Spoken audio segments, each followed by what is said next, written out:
외신 보도에 따르면 며칠 내로 사우디아라비아에서 우크라이나 전쟁 종식 논의를 위해서 미국, 러시아, 우크라이나 3자 회동이 열릴 예정이라고 합니다. 도널드 트럼프 미국 대통령이 앞서서도 아마 사우디에서 만날 것이다라고 얘기를 했는데요, 구부장님. 네. 왜 사우디아라비아인가요? 네. 왜냐하면 이제 중재를 할 수 있는 그 능력도 있어야 되고요. 이 우크라이나와 러시아 그리고 미국 이 3개국이 봤을 때 타당한 그 지역에서 만나는 것. 그러니까 협상력과 중재력이 있는 곳에서 이 협상을 해야만 이 협상 강제력과 이행력이 강해지기 때문에 중동을 비롯해서 유럽에까지 그리고 미국에까지도 나름대로의 영향력을 행사할 수 있는 이 사우디, 특히 빈살만 왕세자가 가지고 있는 어떤 국제적인 위상에 비춰볼 때 사우디가 중재해서 협상을 만약 한다라면 오히려 우크라이나나 러시아도 미국이 만약에 사우디 편을 들어서 이 그 종전 협상을 종용한다라면 양국이 받아들일 가능성이 크지 않나, 이런 접점을 마련할 수 있는 가장 최적국이 이 사우디다, 뭐 이렇게 판단한 것으로 보이고요. 우리나라의 경우에는 북한 비핵화에 대해서 완전한 비핵화를 얘기하지 않았습니까? 저는 트럼프 대통령의 워딩은 항상 협상의 기술에서 워딩을 내놓는다라는 것을 감안해서 드릴 필요가 있습니다. 앞으로 북한과 협상을 할 가능성이 그런데 김정은이 절대 받아들일 수 없는 카드를 먼저 던져놓은 겁니다. 완전한 비핵화 아니면 당신과 협상하지 않겠어. 그런데 협상이 만약 이루어진다면 김정은이 수용할 만한 협상안을 내놓고 그러면 미국도 마지못해서 넌지시 그런 협상안을 받을 수 있는 가능성이 있기 때문에 우리로서는 트럼프 대통령이 완전한 북한 비핵화를 언급했다고 해서 그 자체를 신뢰하기는 아직은 좀 우려스러운 상황이 아닌가 하는 생각이 듭니다. 네, 러우 전쟁 이야기로 다시 돌아오자면 블로디미르 젤렌스키 우크라이나 대통령은 미국과 러시아가 추진하는 종전 계획에 긍정적으로는 화답하지 않고 있습니다. 젤렌스키 대통령이 JD 벤스 미국 부통령을 만나서 이런 이야기를 했습니다. We want the war to come to a close. We want the killing to stop. We want peace very much, but we need real security guarantees. 네, 평화적 방향으로 전쟁을 끝내야 한다라는 데는 공감대가 있었어요. 하지만 우크라이나 측은 이제 안전 보장책이 전제돼야 된다라는 얘기를 강조하는 것 같아요. 네, 맞습니다.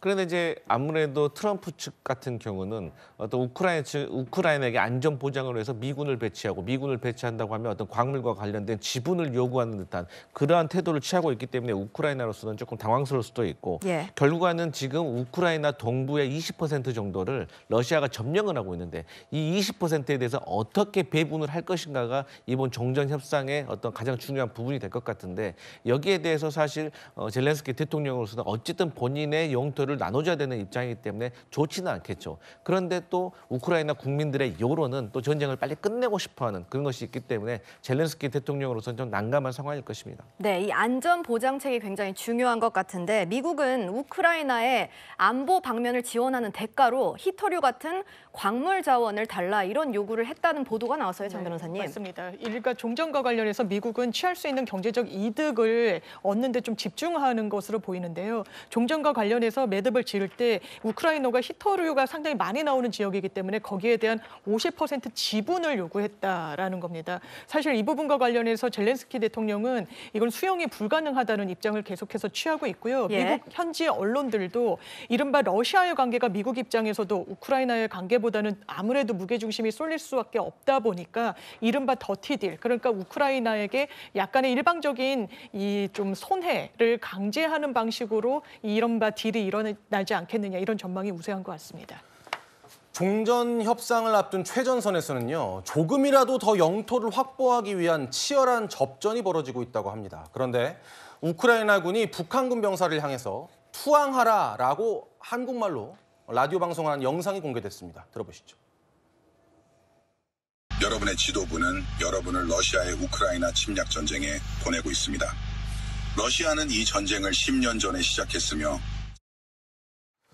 구자영 부장님, 우리 한국 전쟁 생각을 해봐도 그 고지전 있지 않습니까? 뭔가 이 협정 전에 치열하게 한 뼘이라도 차지하려는 그런 움직임인 것 같은데 저 한국말로 투항하라는 방송이 좀 효과가 있을까요? 어떨까요? 저는 우크라이나 전선 현지에서는 큰 영향은 없을 것이지만 저 심리전 방송을 듣고 만약 이 종전이 돼서 북한군이 다시 북한으로 들어갔을 때 그 돌아간 북한군의 심리에는 상당한 영향이 있을 것으로 보여집니다. 예. 왜냐하면 새로운 환경, 새로운 국제 질서에 대한 이 상당한 이해를 하고 갈 수가 있기 때문에 지금 당장 우크라이나 전선에서 큰 영향은 없을지 모르겠지만 앞으로 남북 관계에는 저 심리전이 상당히 중요한 영향을 미칠 수 있지 않을까 이렇게 예상이 됩니다. 알겠습니다. 트럼프 대통령의 북한에 대한 의지 그리고 러시아 우크라이나 전쟁 소식까지 알아봤습니다. 여기서 네 분과 인사 나누겠습니다. 고맙습니다.